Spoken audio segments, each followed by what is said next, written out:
Alors, l'économie, est-ce que c'est une science comme les autres, hein? On entend souvent la comparaison avec la physique, mais est-ce que c'est vraiment justifié? Aujourd'hui, on va explorer ensemble une perspective assez radicale qui vient carrément remettre en question la méthode de travail de beaucoup d'économistes. Voilà la grande question. Est-ce qu'une théorie économique, on peut la prouver ou la réfuter avec une expérience, comme on le ferait en physique par exemple? En physique, c'est simple, une expérience tranche. Mais en économie, est-ce que c'est possible? La question est vraiment cruciale parce que, au fond, l'économie, ça n'étudie pas des particules inertes, non, ça étudie l'action humaine. Et ça, ça change absolument tout. C'est vraiment le cœur de notre décryptage aujourd'hui. Et pour bien saisir l'argument de la source qu'on analyse, il faut vraiment avoir cette distinction en tête. D'un côté, il y a les sciences naturelles. Là, l'objet d'étude, il est déterminé. On peut refaire les expériences à l'infini. Et de l'autre côté, on a les sciences de l'action humaine, comme l'économie. Et là, l'objet d'étude, c'est nous, les humains, guidés par nos pensées.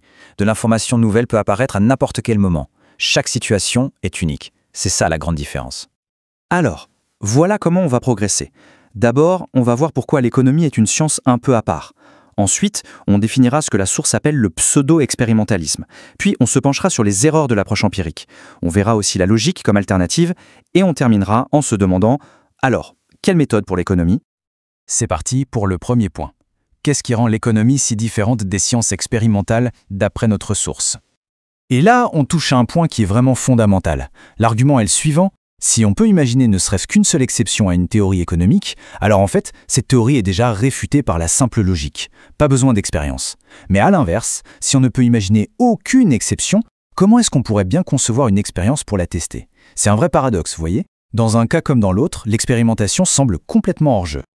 Allez, on en vient maintenant au concept central que la source utilise pour vraiment critiquer cette idée d'appliquer les méthodes des sciences dures à l'économie. Voilà, la définition est posée. Le terme est, disons, volontairement provocateur. Le but, ce n'est pas de critiquer la méthode expérimentale en elle-même, bien sûr que non, c'est de critiquer son application là où, selon la source, elle n'a juste pas sa place. En particulier pour essayer de comprendre les choix et les actions des êtres humains. Donc, la logique de l'auteur est assez simple au fond. Si la méthode est inapplicable, alors toute tentative de l'utiliser n'est qu'une imitation, une sorte de comédie scientifique. D'ailleurs, le mot utilisé dans le texte original, c'est « singerie ». Ça vous donne une idée de la force de la critique, hein? Bon, maintenant qu'on a vu ça, entrons un peu plus dans le détail. Quelles sont exactement les critiques que la source formule contre cette approche qu'elle considère dévoyée? Alors, la première grosse critique, elle vise la mathématisation à outrance de l'économie. L'idée de la source, c'est qu'en voulant tout mettre en équation, on ignore ce qu'elle appelle la réalité morale, c'est-à-dire tout simplement les jugements de valeur humains. Et du coup, cette approche mathématique deviendrait incapable de décrire la réalité qu'elle prétend pourtant étudier. Et cette citation, elle est assez percutante. Attention, l'idée n'est pas de dire que les maths sont inutiles, loin de là, mais plutôt que si on les applique sans discernement à l'économie, elles pourraient carrément dégrader la qualité du raisonnement. Concrètement, quels sont les problèmes soulevés? Premier point, on essaye de mesurer des choses comme la valeur ou l'utilité. Mais ce sont des jugements purement subjectifs, ce n'est pas mesurable, c'est une erreur de catégorie. Deuxième point, les modèles supposent souvent que nos préférences sont fixes, gravées dans le marbre, alors qu'en réalité, on le sait bien, elles changent tout le temps. Et enfin, dernier point, on ne peut connaître les vraies préférences des gens qu'en observant ce qu'ils font, leurs actions concrètes, pas en leur posant des questions théoriques. Et là, la critique va encore plus loin. On ne parle plus seulement de méthodologie scientifique. D'après la source, cette approche a des conséquences politiques bien réelles. Elle serait même à l'origine de ce que le texte appelle le sophisme technocratique. Quel est le danger au juste? Selon cet argument, c'est qu'une approche qui se donne des airs de science peut servir à justifier des décisions politiques. On les présente comme des nécessités objectives, techniques, basées sur des données, alors qu'en fait ce sont de vrais choix de société basés sur des valeurs. Et là encore, les mots de la source sont sans appel, on parle de charlatanisme pur.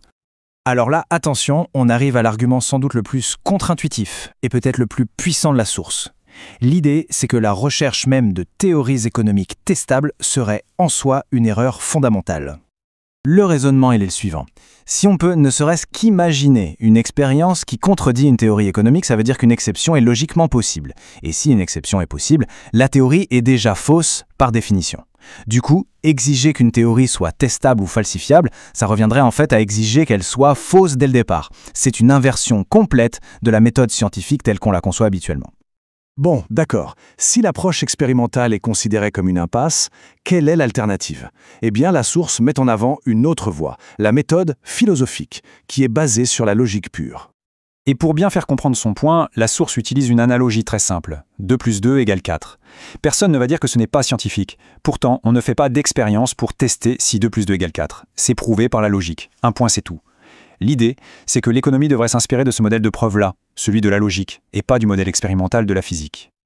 Et ce tableau, il résume parfaitement la différence de vision. D'un côté, on a la méthode expérimentale. On cherche à réfuter des hypothèses avec des données et on n'obtient que des confirmations provisoires. Et de l'autre, la méthode philosophique. Là, l'objectif, c'est d'assurer la cohérence du raisonnement. Le but, c'est d'attendre une preuve a priori, c'est-à-dire une vérité démontrée par la simple déduction logique. Bon, on arrive à la conclusion de ce parcours. On a vu la critique de l'approche empirique, on a vu l'alternative logique. Il est temps de tout rassembler. Voilà vraiment l'argument central de la source. L'économie, c'est avant tout une science de l'action humaine. Et parce qu'elle traite de la pensée, du choix, son outil principal devrait être la logique déductive, pas une imitation jugée imparfaite de la physique. Tenter de copier les méthodes de la physique serait, vu sous cet angle, une erreur de catégorie, une erreur fondamentale. Et on termine sur cette question qui reste grande ouverte. Qu'est-ce que ça veut dire prouver quelque chose dans les sciences sociales ? Si on prend l'argument de la source au sérieux, ça nous force à tout repenser. La réponse, elle est loin d'être simple et elle continue d'animer de vifs débats. C'est une réflexion qui, je pense, vaut la peine d'être menée.